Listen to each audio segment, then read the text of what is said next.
my name is Mena. I'm a nutritionist and a flower grower. I run a company called This Bloom Box. Well, it's actually called Bloom Box, but you can find us on Instagram at This Bloom Box. And we currently are trialing flowers, and we sell seedlings and a little grow kit, which I'll show you later, which is a really easy way to start growing your own flowers. Today we're going to talk about gardening 101, what you can do if you want to, grow a mini garden. You don't have to have a big yard or a big space. You can start with just potted plants if you don't have any green space, and if you do have green space, then I'll show you what to do. Firstly, I'm just going to show you some of the stuff we have at home, some of our veggies in our veggie patch, some of our flowers and plants that we have grown over time. We currently have literally hundreds of plants, indoors, outdoors, flowers, bougainvilleas, hibiscuses, roses, and yeah, this is something that's very dear to me, and I love flowers, I love plants, and so I want to show you guys how to do it. So let's start here. Why garden? A lot of people have turned to gardening as a new hobby during this period. Some because they've always wanted to try but never had enough time. Some to grow their own food in case of food shortages. Here are a couple of other reasons you could try gardening. 1, to beautify your surroundings, to grow your own flowers, to reduce stress, improve mental health, and it's a pretty good alternative to a workout.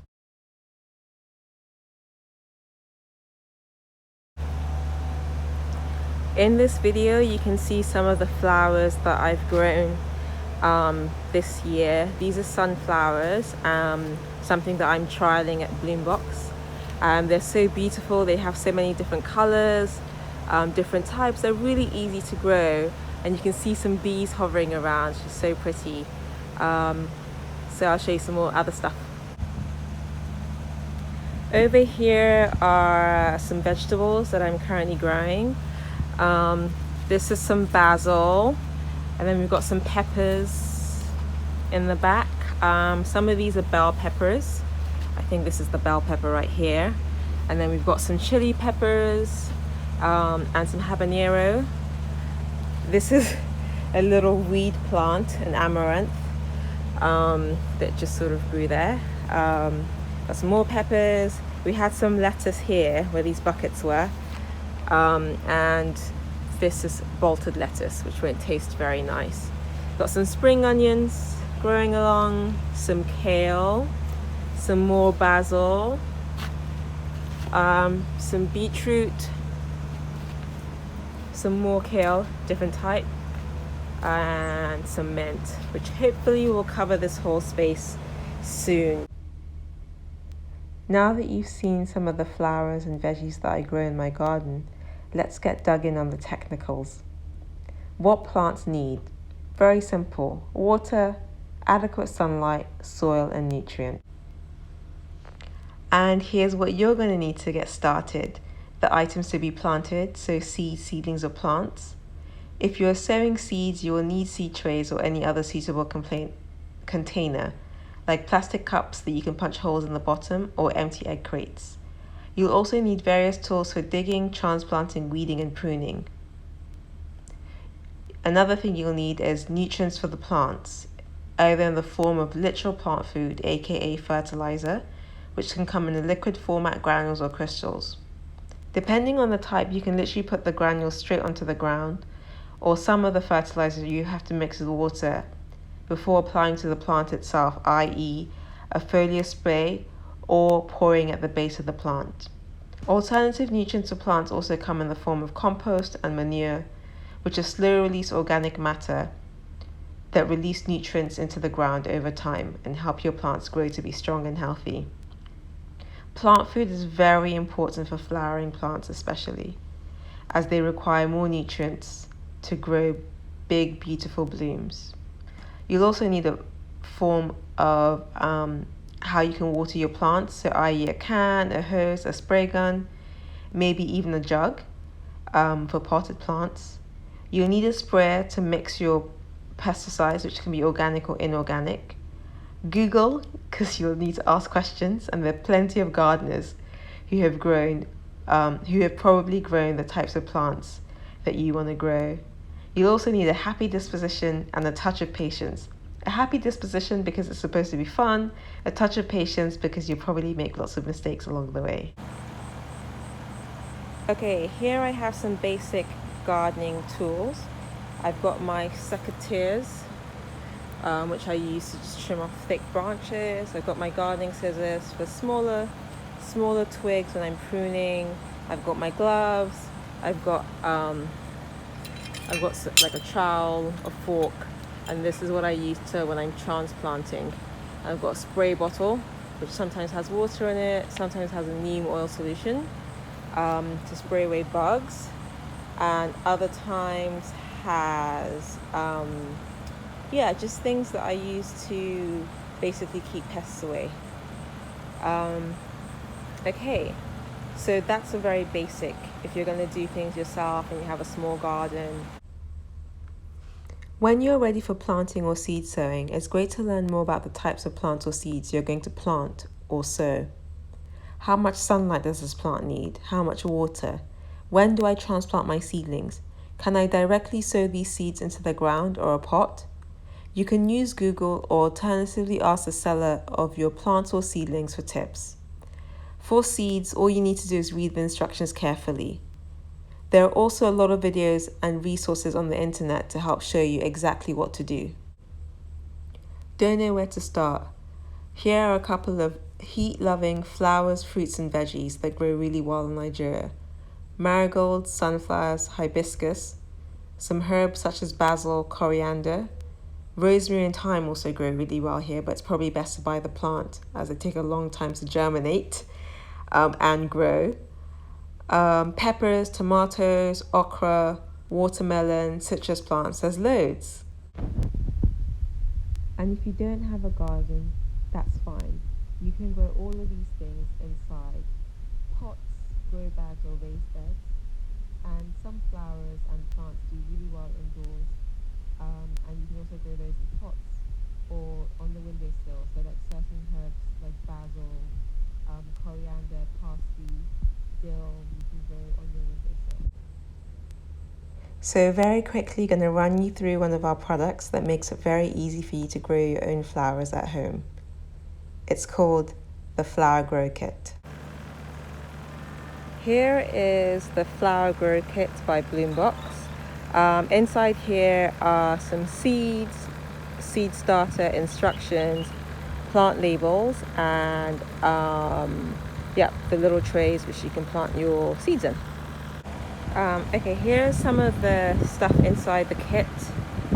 Seeds, the kit itself, and some of the trays. I put one with a little seedling inside, and basically it's very simple. You get your seed starter, you put it in the little cup. Okay, very simple. So I've made a little hole just there, and I put my seed in, right, and then you can see the seed, and I just cover it up, firm this a little bit, put some water in here, water it daily, or as often as it needs, and voila, in a few days it will germinate. Different seeds have different germination times. The dahlias are a little bit slower than the rest of the seeds in the packet and may come up after a few days. And here your little seedling will grow in this, and you keep it in this for about 4 weeks until it's ready to be transplanted. You can transplant this straight into a pot or into the ground, whichever one is your preference, and it will start flowering in about 8 weeks from when it's transplanted. Sometimes sooner, depending on how much sun there is.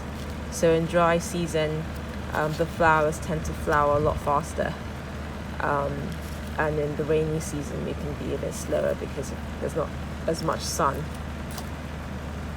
Right. Here are some pictures of the types of flowers found inside the grow kit.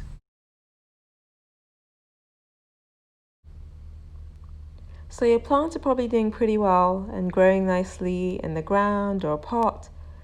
One thing you now need to look out for are pests. Most plants have certain types of pests that are attracted to them. For example, mealybugs love hibiscuses. Common pests we have here in Nigeria are grasshoppers, beetles, aphids, fungi infections, of which there are loads, like powdery mildew, black spot for roses. And you need to watch out for these things because they can deteriorate the health of your plant up until the point of death. Pests have a life cycle, which means they won't be available all year round. So now we mentioned mealybugs earlier. So it's rainy season, so you see things like mealybugs, aphids, fungus infections. Learning the cycles of the pests that feed on your plants can help you preempt them and protect your plants in time. Here are some common solutions to the bugs and pests that we have. Neem oil is pretty simple, has an active component that works on usually biting and sucking pests. How neem oil works is that it stops the insects from reproducing.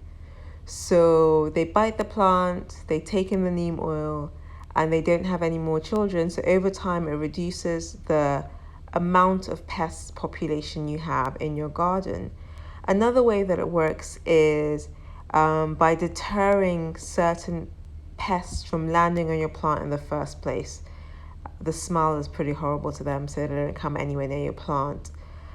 Another solution to some pests like aphids, for instance, and whiteflies, that you can use soapy water, which is just a little bit of morning fresh or any dishwashing liquid and some water. You can use pesticides, which can be harmful to the environment if they're inorganic and other life forms. There are a couple of low toxicity ones out there, so if you're going to use that, you can try those. Or you can use organic pesticides, which are things like neem oil, but there are other ones that you can look up and use. Sometimes if things get really critical, like you have an infestation, you'll either have to get rid of your plants or probably use an inorganic pesticide. Organic pesticides are great, but pretty hard to use on large scale as it can be quite expensive. That's outside of the neem oil and soapy water range. There are a couple more other cheap ones in that solution, in that range, sorry. You can also do physical removal of the pests. So if you see a grasshopper on your plant or a beetle, you can just pick it up, throw it on the ground and step on it, or put it in a bucket of water. And another thing you can do is you can cover your plant. So sometimes when my plants are about to flower and the buds are there, I cover them so that the pests can't get to the plant. I don't mind if they nibble on the leaves a little bit, but I do mind if they eat the flowers. So that's pretty much it from me. I'm just going to show you some more of the flowers that we've grown over the year. And I'm also going to show you some of the stuff that we sell at Bloombox. And lastly, is going to be the resources slide that I talked about early on, which just basically has where you can get everything that's been mentioned or that will help you start gardening.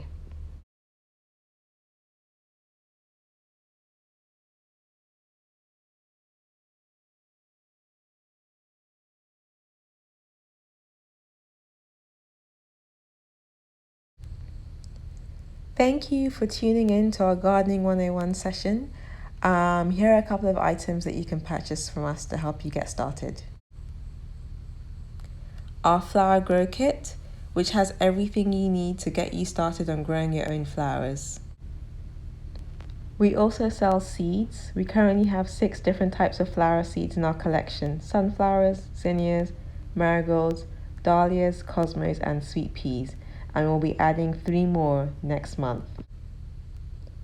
And for those of you who just want to get straight to it, we also sell seedlings. Here are a list of places that you can get the things you need to get you started: seeds, seedlings, and plants from At This Bloombox, flower grow kit from At This Bloombox, herb grow kit from at simplygreen.farm, garden tools, seed trays, gloves, scissors, things like that from at lgc.ng. You can also get compost from our LGC.NG and other places like Black Earth Organics Company and Tinworth Organic Farm. Manure and pots can be found from most roadside gardeners, and you can get soil from roadside gardeners as well, alongside innovative gardens and other landscapers. Thank you once again. Find us on Instagram at OmNutriGirl, that's me personally, or you can follow at This Bloom Box to learn more about flowers and see the beautiful flowers and plants that we grow. Thank you.